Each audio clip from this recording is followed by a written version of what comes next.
দামেস্কের রাস্তায় সাধারণ মানুষের উল্লাস, কণ্ঠে তাদের মুক্তির স্লোগান, আনন্দ ছড়িয়ে পড়েছে অন্যান্য শহরেও। স্থানীয় সময় রোববার সিরিয়ার রাজধানী ছেড়ে পালিয়ে যান দেশটির প্রেসিডেন্ট বাশার আল আসাদ। দুই শীর্ষ কর্মকর্তার বরাত দিয়ে বার্তা সংস্থা রয়টার্স জানিয়েছে, ব্যক্তিগত বিমানে শহর ছেড়ে পালিয়ে যান তিনি। তবে গন্তব্য সম্পর্কে জানা যায়নি। এ ঘটনার পর দেশটির সেনাবাহিনী জানায়, আসাদ সরকারের শাসনামলের অবসান হয়েছে। মুহূর্তেই বাশার আল আসাদের বাবা হাফিজ আল আসাদের মূর্তি ভেঙে ফেলেন আলেপ্পোবাসী। আনন্দ উদযাপন চলছেন লাতাকিয়াতেও।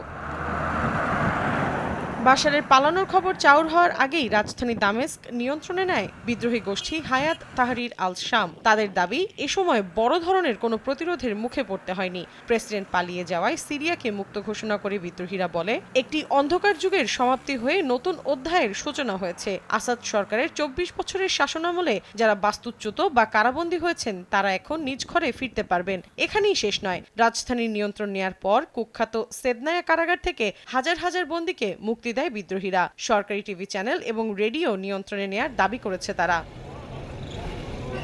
বিদ্রোহীরা রাজধানীতে প্রবেশের পর থেকেই গোলাগুলির শব্দ শোনার দাবি করেন বাসিন্দারা। বিদ্যুৎ বিচ্ছিন্ন হওয়ার পাশাপাশি ইন্টারনেট চলে যাওয়ার কথাও জানান তারা। এরই মধ্যে দেশটির প্রতিরক্ষা মন্ত্রণালয়ের সদর দফতর থেকে সরকারি বাহিনী সরে গেছে বলে জানিয়েছে কাতার ভিত্তিক সংবাদ মাধ্যম আল জাজিরা। সরকারি সেনাদের ইরাকে পালিয়ে যাওয়ার তথ্য জানিয়েছে বিভিন্ন গণমাধ্যম।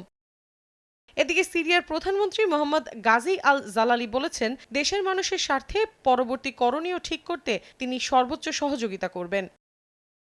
মৌসুমী সাথী, সময় সংবাদ।